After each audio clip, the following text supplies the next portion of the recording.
I want to welcome everybody to this momentous occasion when we have two outstanding authors joining us for the evening to discuss the effect of climate change on home. And I'm sure they're going to get into lots of other interesting things. Madeline Ostrander, who just wrote the new book, At Home on an Unruly Planet, and of course, Bill McKibben, who's well known to Elders Climate Action. And he's got his third act shirt on. So Third Act is a partner with the Elders Climate Action, and we are very happy to be working together. And Jen has just let me know that we have over 1,000 people signed up for this evening discussion. So we're very pleased about that. I am the coordinator of for chapter leaders for the Virginia chapter of Elders Climate Action.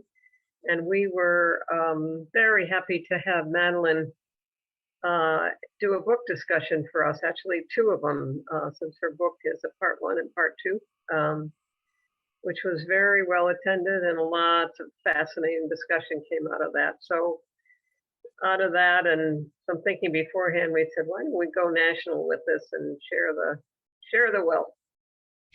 So with that, I am going to just hand it over to Madeline to get us off the ground. Well, I think Jen. I'm going to interject real quick, and I will go ahead and introduce both of our speakers and just welcome everybody here tonight. We are so grateful to have Madeline and Bill. Bill has become sort of I was teasing him earlier, our January, February fixture here at ECA in our programming. And we're just really excited to have him back and have Madeline here tonight, and both of them talking about their new books. Madeline Ostrander is a science journalist and an author of At Home on an Unruly Planet, Finding Refuge on a Changed Earth, and the former senior editor of Yes magazine. Her work has appeared in The Atlantic, The New Yorker, New Yorker.com, The Nation, Sierra Magazine, PBS Nova, Next, Slate, High Country News, and numerous other outlets. She holds a master's degree in environmental science from the University of Wisconsin-Madison.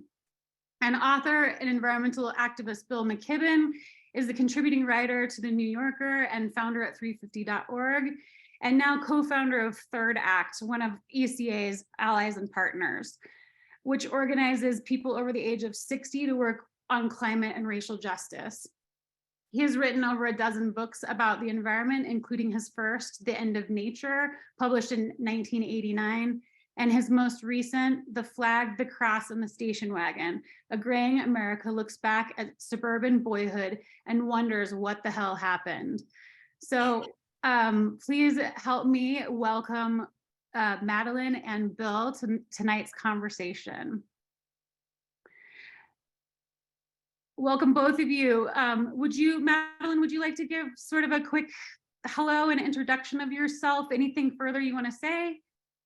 I mean, I'm just really honored to be on this call and here with all of you, and I'm amazed and heartened that we have so many amazing people here and attending. And you know, I mean, I've known Bill's work for my whole adult career and probably before then, really. And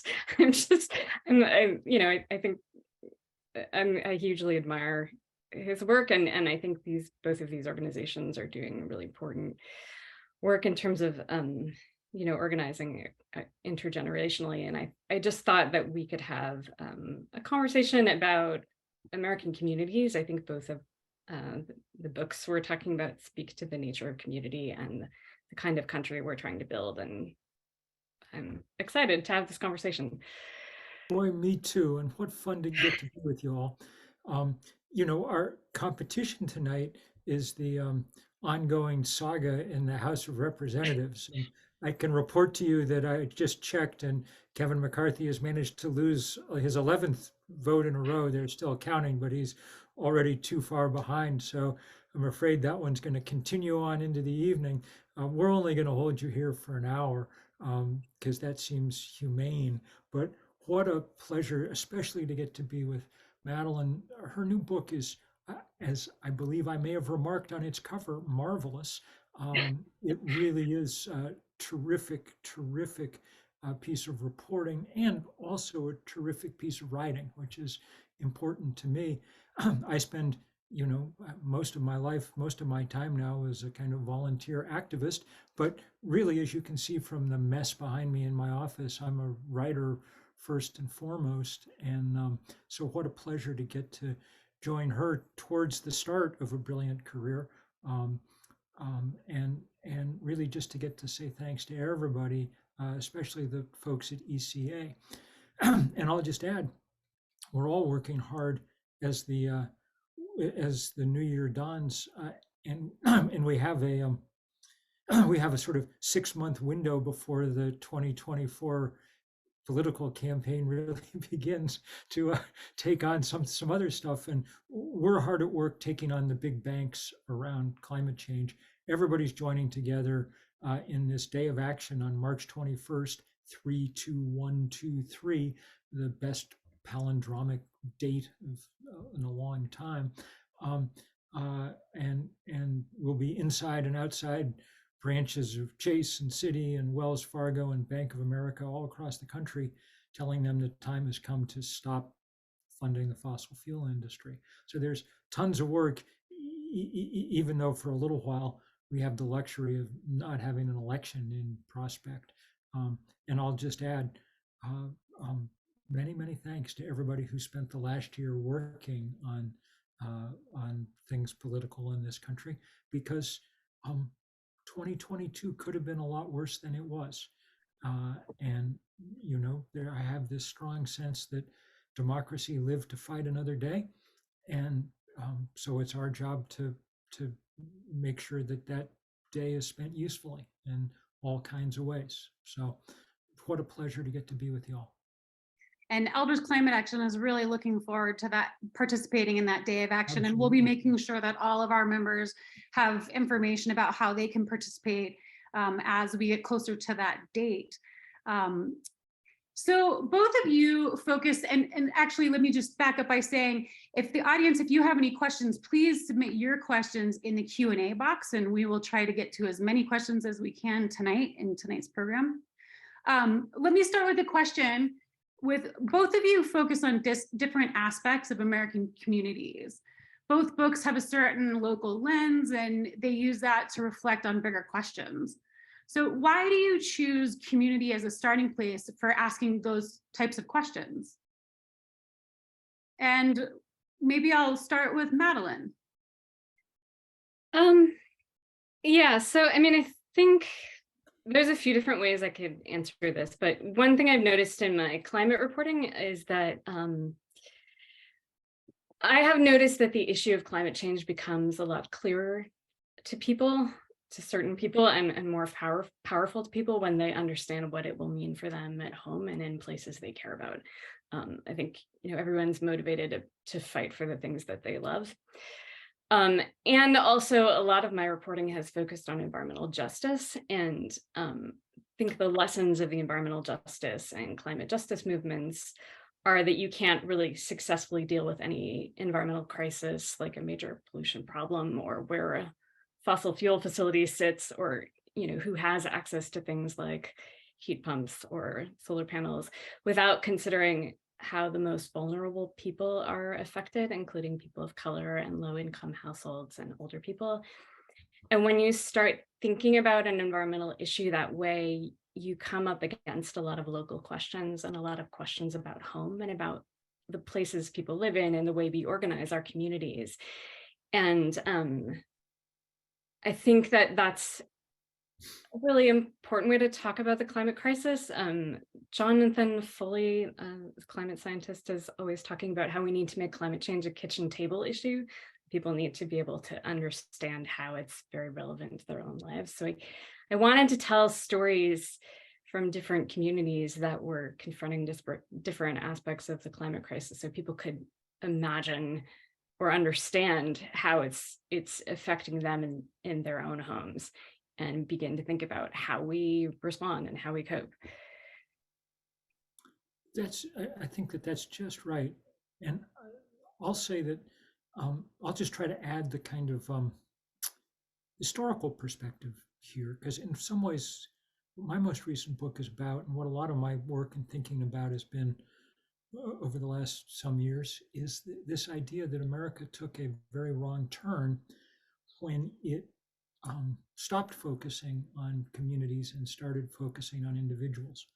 And my this last book of mine's kind of focused on the 1970s, because I think that's the decade I was growing up, but the sort of hinge decade when we stopped, when we decided that we weren't going to do America as a group project anymore, that the kind of social solidarity that had been fostered in the Depression and then in the Second World War, and then even amidst the turbulence of the 1960s, LBJ was still at work on the Great Society, and Dr. King on the Beloved Community, and somehow that energy flagged.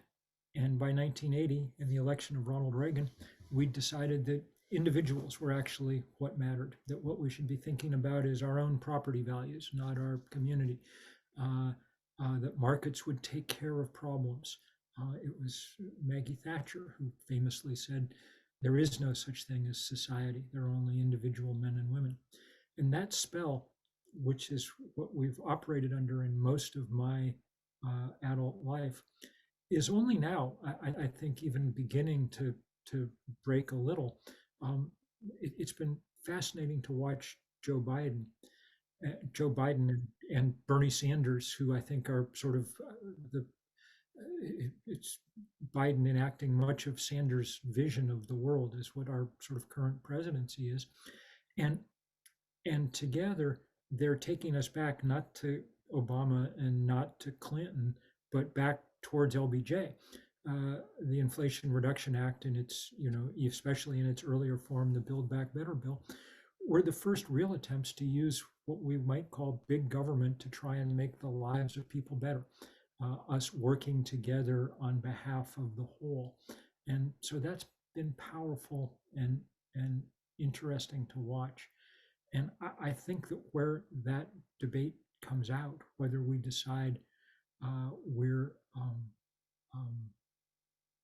mostly just going to operate in the world as if we were individuals, or whether we're going to think about it in more community-minded terms, probably does more than even any of the questions about technology to determine whether or not we make it safely through the very difficult decades ahead. Thank you both for those thoughtful responses. How about let's switch a little bit to racial justice and its connection in the fight against climate change. Sorry, I just totally lost the train of thought on my question there. Madeline, would you mind talking a little bit about racial justice and how it relates to your work in your recent book? Yeah, I can jump in with that. There's a couple. So the book, the way that my book is organized, is around 4 different communities, and I tell these 4 stories that have this narrative arc in which, in the first part of the book, people confront some particular kind of crisis, some threat that is related to the climate crisis, and in the second part of the book, people in that community come together and are organizing to look for solutions or ways to confront it. 3 of the communities that I write about are dealing primarily with the direct impacts of climate change. For instance, there's a community in Alaska where they're dealing with really catastrophic erosion because of permafrost thaw and degradation, and they're having to relocate.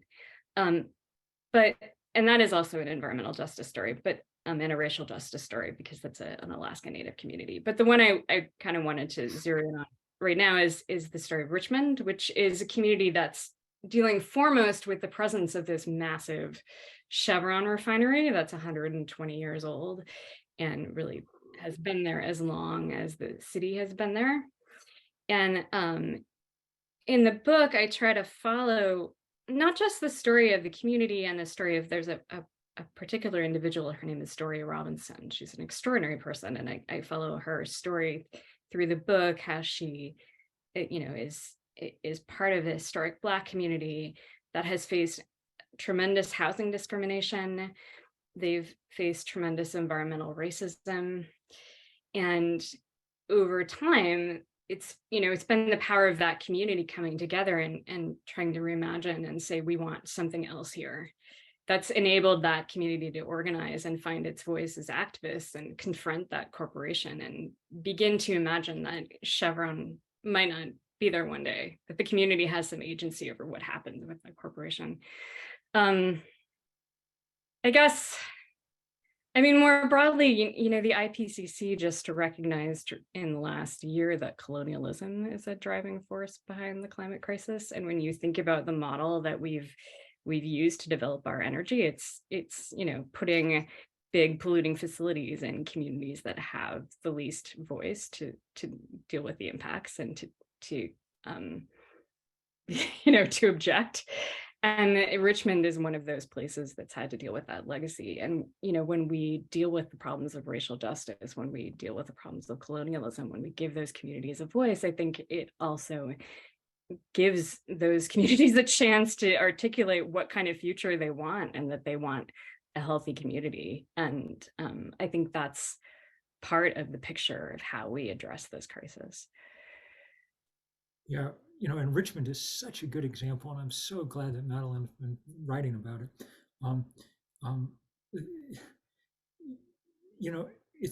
I was once arrested outside that Chevron refinery there, and I remember being put in the paddy wagon, and there were 6 of us arrested in handcuffs in that particular paddy wagon, and we spoke 6 different native languages. It's one of the most it's a huge and diverse and interesting Asian community with lots of other groups too living there, and a wonderful community. And it's just completely overshadowed by this hulking refinery, which has everybody on like text message speed dial, so when they emit dangerous stuff, they can tell people to go close their windows. It's grim, and nobody would put up with it in a upper class white community in America. It wouldn't exist. It wouldn't be allowed. That's true in this country, and it's true across this planet. Everybody knows that the iron law of climate change is those who did the least to cause it get hurt first and hardest. Pakistan still underwater after last fall's flooding. Pakistan's put way less than 1% of all the carbon into the atmosphere. The 4% of us who live in this country have put about 25% of the carbon up there. And those of us, people who have money are far more responsible for what's happening. We've discovered in the course of this past year the kind of remarkable numbers around it. If you have $125,000 in the banking system in America, in the big banks like Chase and Citi and Wells and Bank of America, just 125,000. That money being lent out for pipelines and things creates more carbon every year than all the cooking, flying, heating, cooling, driving that the average American family does.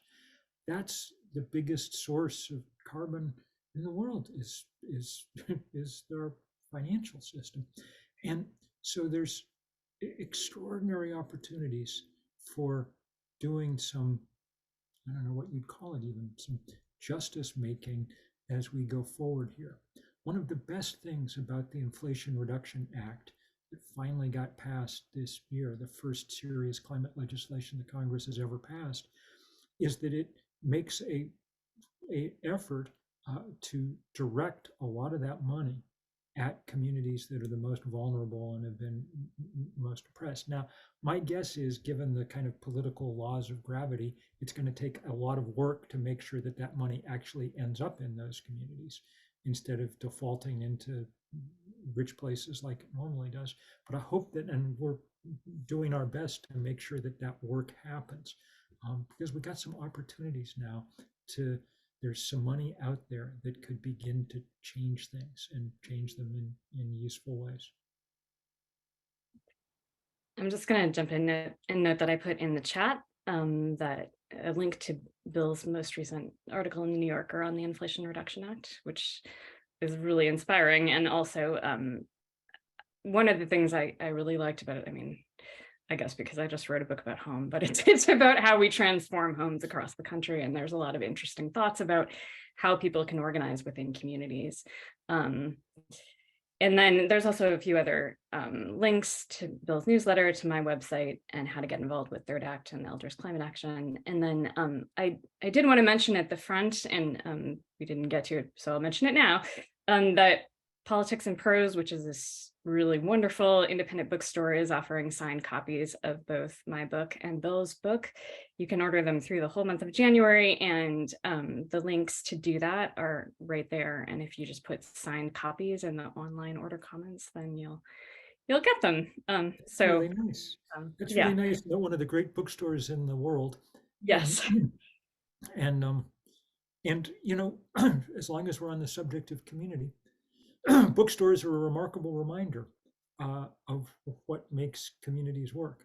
You know, the bookstores that survived, first Barnes and Noble and then Amazon, the onslaught of all of that, had to become truly valuable hubs in their communities, and places of organizing, and places of enrichment, and places of gathering. And that's really that's the kind of work that I think we're all called to in one place after another. But bookstores are an easy one to you know, communities. So I know nobody on this call would ever do this, but communities that take their bookstores for granted no longer have them. So friends, don't let friends buy books at Amazon, you know.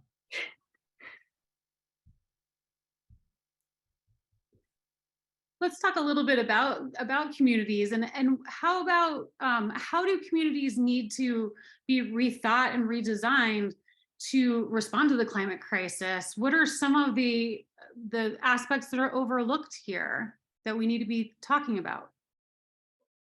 Well, some of them are super exciting. I'll jump in for a minute and just say the news yesterday was that the city of Paris, under Mayor Anne Hidalgo, who's a great leader, has decided that they're going to cut the amount of parking in the city of Paris in half in the next 2 years. They've already closed off huge parts of the city to cars.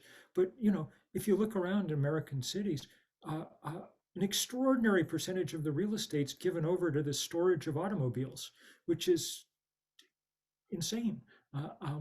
We don't need it anymore. We don't need it because we can do public transportation.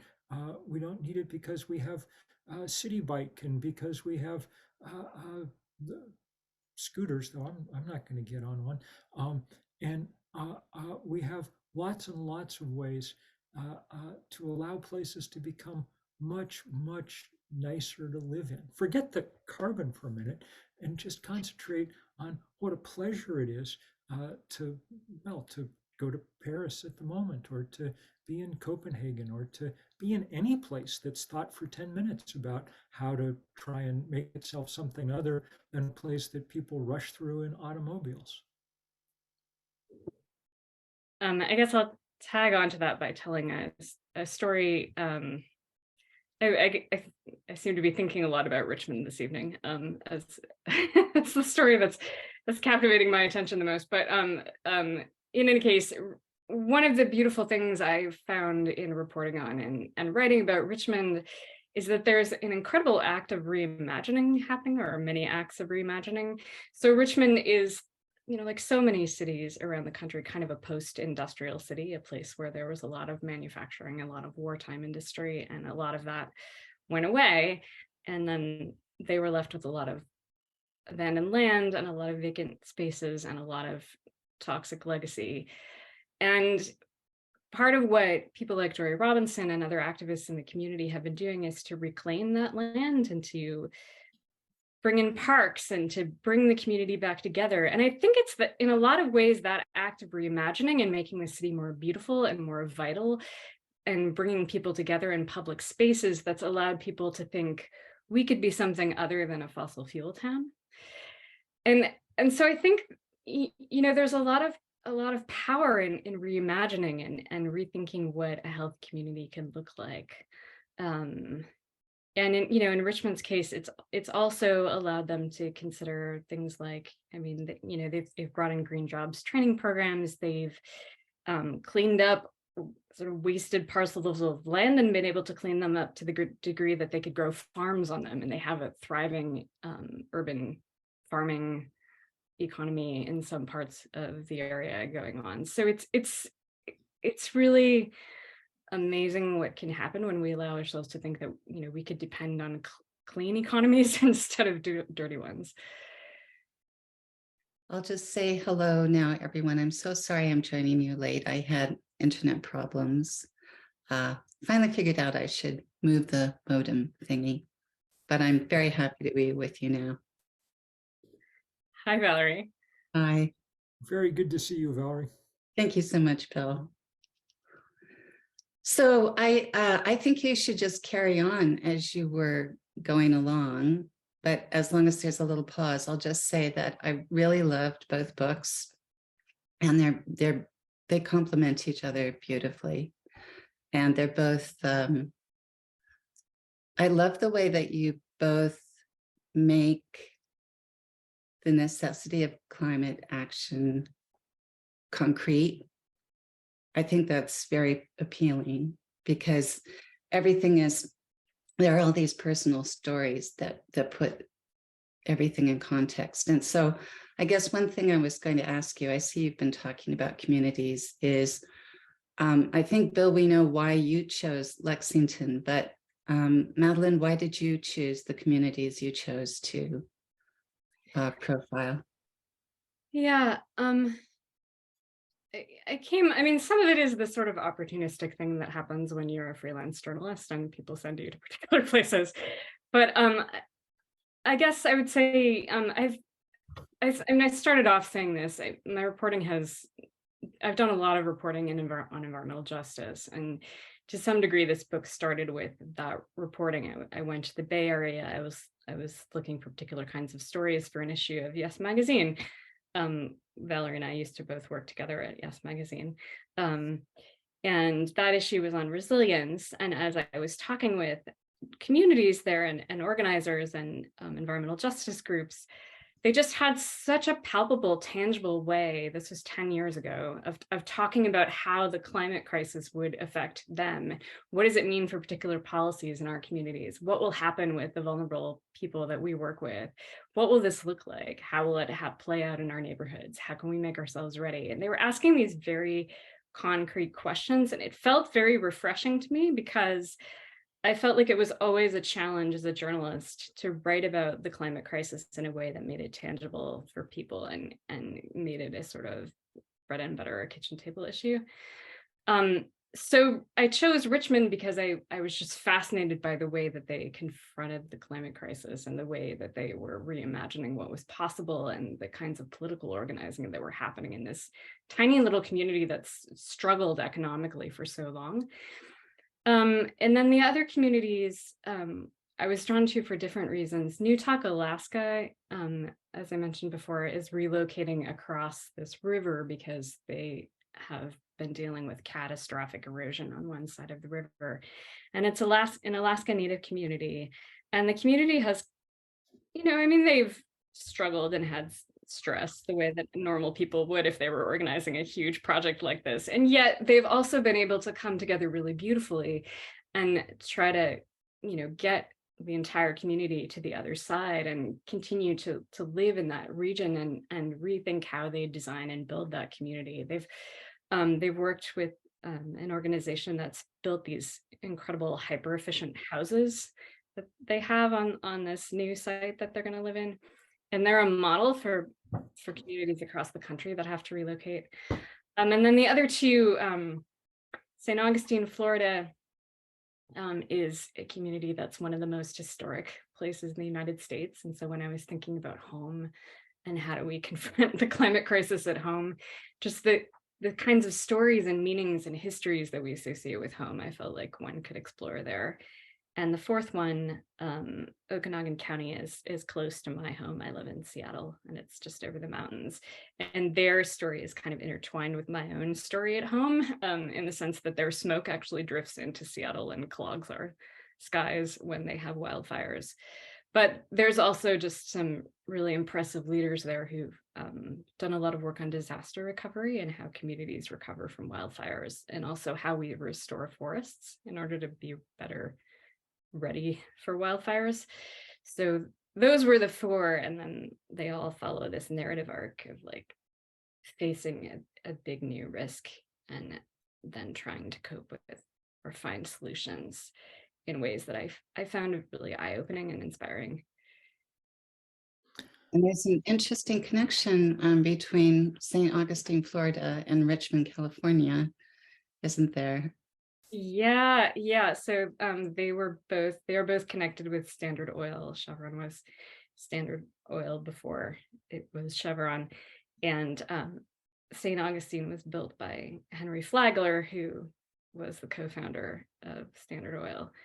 So one of the oil moguls who sort of I mean, Henry Flagler is considered in a lot of ways the father of modern Florida, in the sense that he used his money to build railroads and all of this real estate development.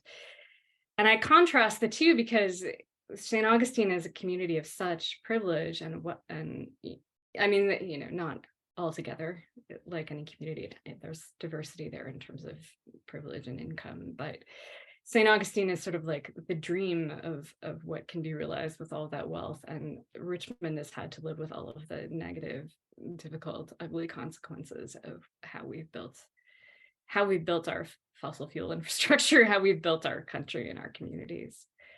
Absolutely. And there's a lot of, there's actually narrative drama in the Richmond, California story, because, well, I'll give a little of what's almost a plot away, in that as Doria Robinson and her urban tilth colleagues make progress, every time they make progress, it seems like there's a refinery fire. Yeah. It's almost like they can't catch a break, but they do. That's true, but also particularly the 2012 refinery fire, which was the largest one to date, was very galvanizing. People had built beautiful things in that community, and so when there was a fire that they felt that endangered all of that, they were angry. They were really enraged, and I think that moral outrage, especially on a shared community level, is an important emotion. I mean, I think Bill can probably reflect on this as well. I mean, there's a lot of moral outrage that drives the climate movement, that drives the kind of, and I think that's important. I think that's actually a healthy way to channel anger. As someone has just, as an audience member has just said in the chat, Doria just got elected to Richmond City Council. She did. And so there's a Richmond Progressive Alliance that is in a lot of ways organized around its opposition to fossil fuels and organized around creating more healthy community and social justice. And they have a majority on the city council this year. And so they're hoping to have kind of a model year where they pass a lot of local legislation that, can promote things like clean cars, and green transportation and green jobs, and come up with policies that maybe other cities can also adopt or think about. And by the way, getting elected to the city council in Richmond's no easy feat, because Chevron pours in, I mean, there's more money per vote spent on city council races in Richmond, California than any place else in the world, probably. The amount of oil money and people have time and time again stood up to it, and good on them. We're at an interesting point now where the climate movement is moving, as Madeline points out, in Richmond and many, many other places, from this kind of moment of sort of decades of exhortation to a period of execution now. There is money on the table, $400, $500, $600 billion in the Inflation Reduction Act, depending on how it plays out. And that's enough money to start allowing communities to start thinking in whole different ways than they have in the past. And it's not enough money to do all that needs to be done. I mean, there's 140 million homes in America. That's an insane number of furnaces, stoves, cars that need to be changed into something else and quickly. But it may be enough to get it jump started if we really, if people really pitch in. But it's going to have to be done on a community by community basis, not a house by house basis. Too expensive to do it that way. You need to have whole communities buying in so that we can make this happen quickly and cheaply. And that's the work of the years ahead. And so it's really good that there are some experienced people in some places who are leading the way. And we can look around the country and see a lot of that leadership is coming out of parts of California. But the thing that worries me is that it needs pretty quickly to get deep into the kind of suburban heartland of America. That's where most of America lives, which means that's where most of our carbon emissions come from. It's the hardest landscape in the world in certain ways to change. It's if you set up a physical landscape to burn as much fossil fuel as possible, it would look a lot like the American suburban landscape. Sprawling, disconnected, large homes, no easy way to do public transportation, on and on and on. That's where the really interesting challenges are, I think, in the next little while.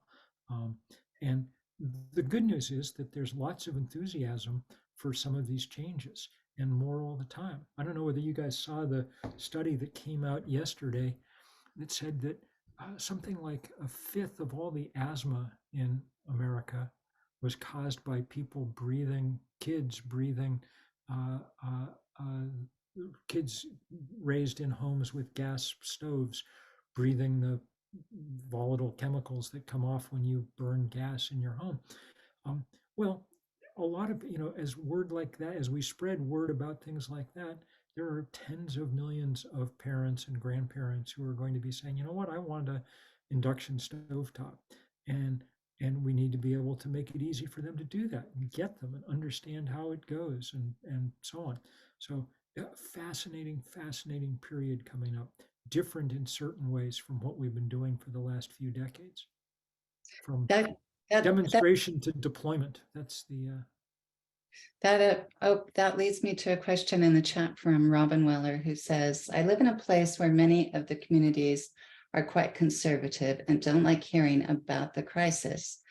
Yet these communities could benefit so much from some of the IRA grants. How can I influence them into believing that we need to take strong action? And I would just say one thing about your book, Bill, that I thought could really help with changing that mindset is your discussion of the suburb as a wealth creator, and how that it's really influenced an entire mindset, where I think a lot of middle-class white America has been very, very kind of hooked on that wealth creation and didn't want any challenges to it. And I found your discussion of that so unique and compelling. It seemed to me that the book would be a good tool for changing some thinking. Well, I mean, it's a very interesting, we were talking about racial justice before, and one of the reasons for maybe the biggest reason at this point for the enormous and growing racial wealth gap in this country is the fact that large numbers of people weren't able to get on board the suburban property escalator at the beginning and ride it up. This was the greatest burst of prosperity, not in American history, but in the history of the world. What happened in America from the end of the Second World War to, sometime in the 1980s or 1990s, the just explosion of the suburbs and their property values. And I tell the story in the book of the house where I grew up in the suburb outside Boston, Lexington, that my parents bought for $30,000 in 1970, and that sold last year for the last time it sold for $1 million. So in real terms, from about $200,000 to about $1 million in our money. That $800,000 gain was just being in the right place at the right time. and lots of people had no way to be in the right place at the right time in 1970, and so they missed out. We owe huge debt. We owe huge other debts. I mean, these same suburbs put more carbon into the atmosphere than any other thing in the world. The only thing that comes close, but not that close, was the industrialization of China. And so those debts are enormous. The good news is that we have the money to pay them. We remain, especially in the kind of affluent suburbs of America, an extraordinarily wealthy place. And so part of our job is, I think, to think very much in those terms. On the other hand, that, is a hard political case to make. Reparations are, by their nature, going to be a hard sell. So while we're doing it, we also have at the moment the extraordinary possibility of the kind of excitement that comes with the technologies that are around us that are really interesting. I mean, the cheapest way to generate power on planet Earth now is to point a sheet of glass at the sun. And people get that. Solar energy is incredibly popular with Republicans, independents, and Democrats. And they may be for different reasons. I think sometimes that conservatives like the idea that solar panels on their roof make their house a fortress with which they're, now entirely, independent. And liberals, like the idea that we're all connected in this web by the groovy power of the sun and, whatever. But we can, those are differences we can work with. And so there's room for many kinds of appeals right now. We just better be making them fast, because the scariest part of the climate crisis is it's a time test. So any answer that you give that takes longer than physics is allowing isn't an answer. And that's makes things far more difficult, because as the House of Representatives is busy proving at the moment, our political system is not geared for speedy and nimble reaction to crises around us. That's why we have to keep building movements over and over and over again. Go ahead. I could add one thought in a slightly different direction about that. I mean, as Bill pointed out, people support things like solar energy for all kinds of reasons that are economic, and they don't necessarily have to be about the climate crisis. But the person's question was also about talking with conservatives. And one insight I've had from talking with people like Laura Hansen and EcoAdapt, and like the folks at the Center for New Democratic Processes, which deals with rural communities and tries to have conversations with them about climate, is again that when you have a discussion about it on a very local scale, about things that people can see, about ways it's impacting their lives, and about how it's impacting things that they care about, it can really profoundly shift the conversation. And it can also build support for things like solar and other mitigation strategies and other kinds of efforts, because people suddenly realize, oh, I understand how this is connected to my life and my own personal space and the immediate economy around me. And it can get past some divisiveness in places where that is an issue. I certainly felt reading your book, Madeline, that we were invited into the experience of people who are on the front lines. And that does help make it more real. And, evokes imagination and empathy. Hopefully. Thanks, Valerie. What else is what other questions we have here? Individualism. Patrick Costello, reading about the organized resistance to renewable power infrastructure in small towns all over the country makes me very, very worried. Our culture is so infected by radical individualism, extreme capitalist ideas of each against all, makes it extremely hard for people to make sacrifices for the good of all. Out of one set of our mouths, they will assert great concern about climate, but being able to see a windmill from their backyard is just too much. Well, what do you think about that? I mean, I think that both books also evoke that this is taking action, actually facing up to reality, and taking action is a more rewarding way to live, ultimately. I mean, maybe it's not necessarily a sacrifice to see a windmill from your backyard. It does strike me that we might want a new aesthetic in some ways for the world in which we live. I mean, I'm very grateful that people developed a appreciation of the beauty of the world around us. You know, Gloria and I were talking just before we came on about she'd been over to the LBJ museum, and we were talking about the way that Lady Bird Johnson in the 1960s brought us the Highway Beautification Act and this sort of beginnings of a kind of appreciation of scenery in America. And I'm all for it. I love the beautiful world around me. It's why I live where I live. But I understand that the threat to that beauty lies more than anything at the moment in the radical dysfunction of the climate system now underway. And so I've time and again campaigned for windmills on the ridges near me and solar farms in the valley and so on and so forth.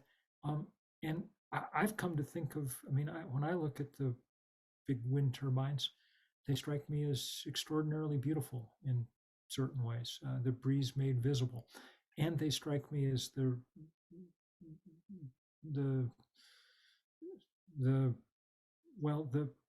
act of responsibility made concrete. People beginning to take some responsibility for the things that they use near where they are, because the alternative is to rely on ripping off the top of somebody else's mountain in West Virginia, or flooding somebody's land in Pakistan or wherever it is. We have the ability to generate energy close to home. And it's not only, I think, can be beautiful in physical terms, it's also beautiful in the way that it begins to bring control over some resources closer to home. You know, I'm reminded over and over again this year by my great colleague Svetlana Romanko in the Ukraine that fossil fuel fuels autocracy too. That's why Vladimir Putin has enough money to keep firing off waves of missiles at the cities of Ukraine. Not even fighting a war, just fighting a kind of constant attack on civilians. And the world where the Vladimir Putins and the kings of Saudi Arabia and the Koch brothers and things no longer have us in a hammerlock strikes me as a world that's good in other ways too. So thinking about how to empower local communities is an awfully important part of this work. And really, you know, Madeline does it wonderfully in her book, and she also did it wonderfully for years at Yes Magazine, really chronicling so much of this story as it plays out around the country. It's got to be the story of our time. I mean, if it isn't, then our time's going to be the last time.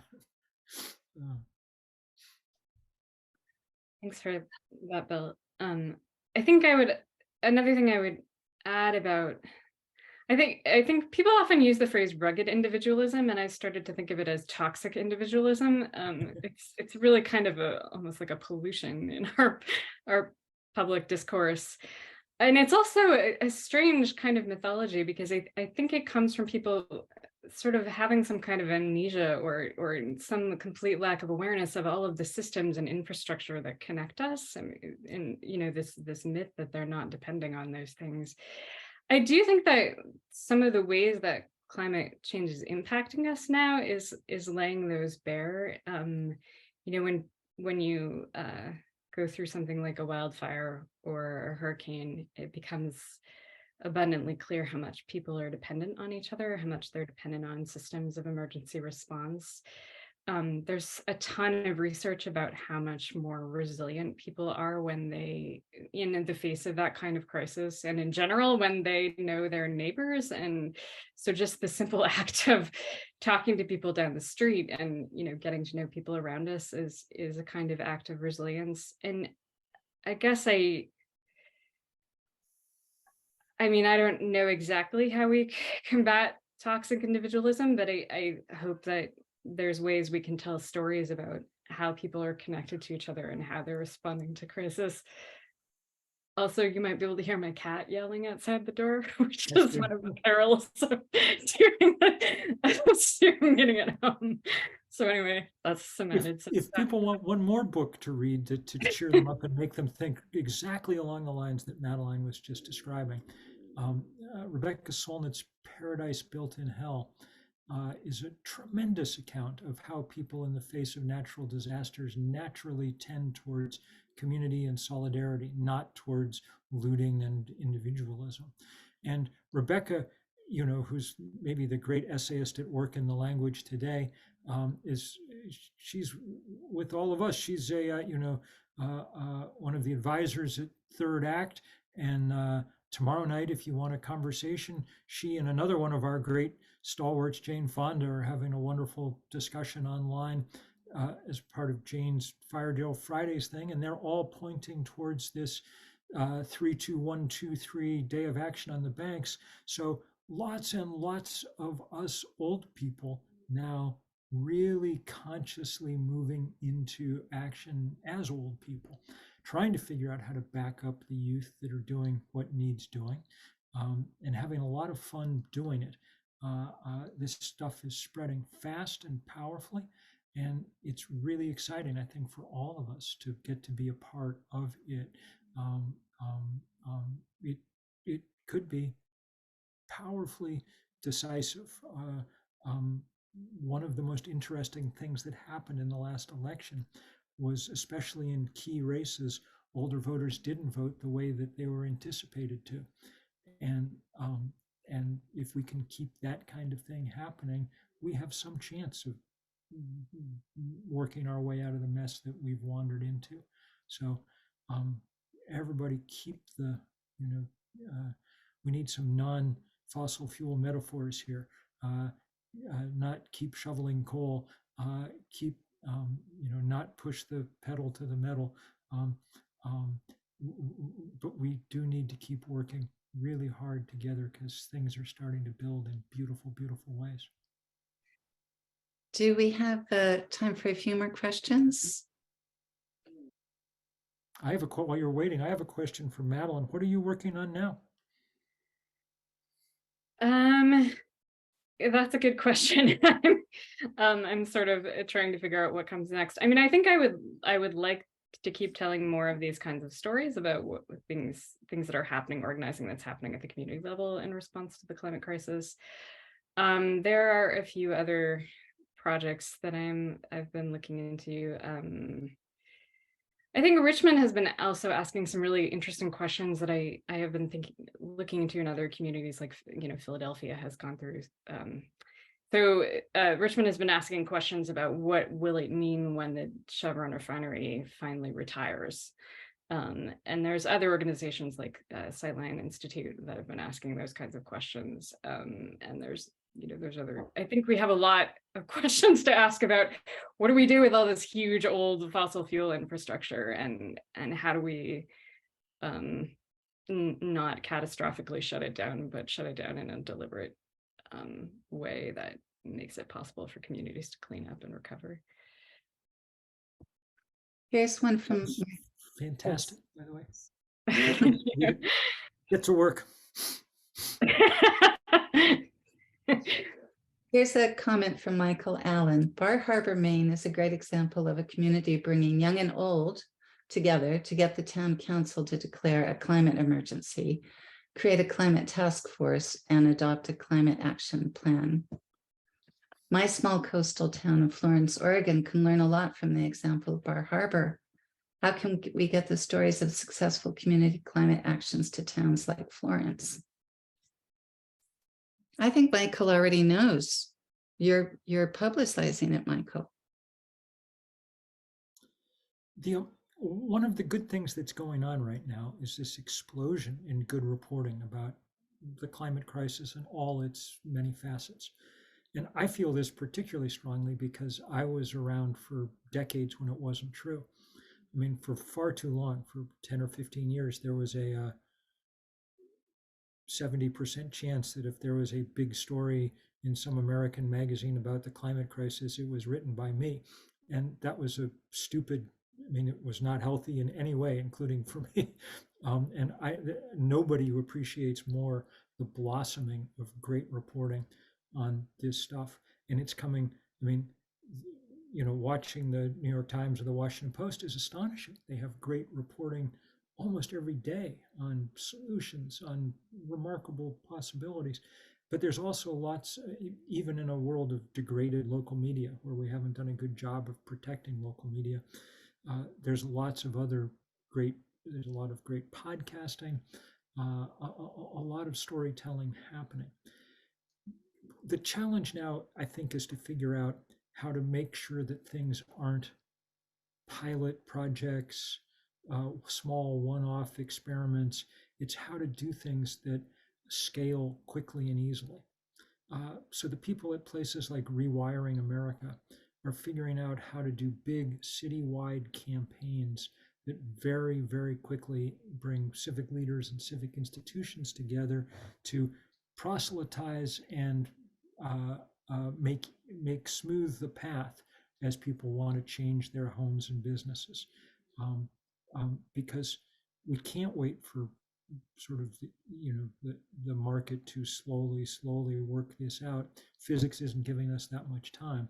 We have to be catalyzing this reaction. We have to be forcing this spring, and so that's the challenge now, whether we can figure out how to do that or not. And storytelling is a key way to make that happen, because stories are potent and they get inside people's brains and help them see possibility. Absolutely. Get copies of this book, people. Get signed copies at Politics and Prose and hand them out. Right? Guys, what a pleasure this evening has been. I've really enjoyed it immensely to get to be with all of you. And really, as I said at the beginning and the outset, to get to salute Madeline at the towards the start of a tremendous career. Her book really is something, and our work together all really is something. This year can and should be an exciting time of really building power together, and some of us doing it consciously as older people. So see you all on 3, 2, 1, 2, 3. On the picket line, in the jail, wherever it is you're going to be that day. We will see you there, and in the meantime, just many, many thanks to all. I just want to add my thanks on behalf of Elders Climate Action, the Virginia chapter, and all of those who are working together to push all of these issues. Madeline and Bill and Valerie, thank you so much for being with us. There was a question about Elders Climate Action, and just to let you know, at eldersclimateaction.org, you can find out all the information you need. We are a very strong group trying to develop chapters in every state of people 55 plus, 60 plus, whatever you consider moving into your elder years. We want to leave a legacy that is different than what we're leaving now. So, amen. On that note, good night, everybody. Good night, Thank you all. so much to everyone. This has been a Absolutely. wonderful conversation. Thank you. Good night. Good night.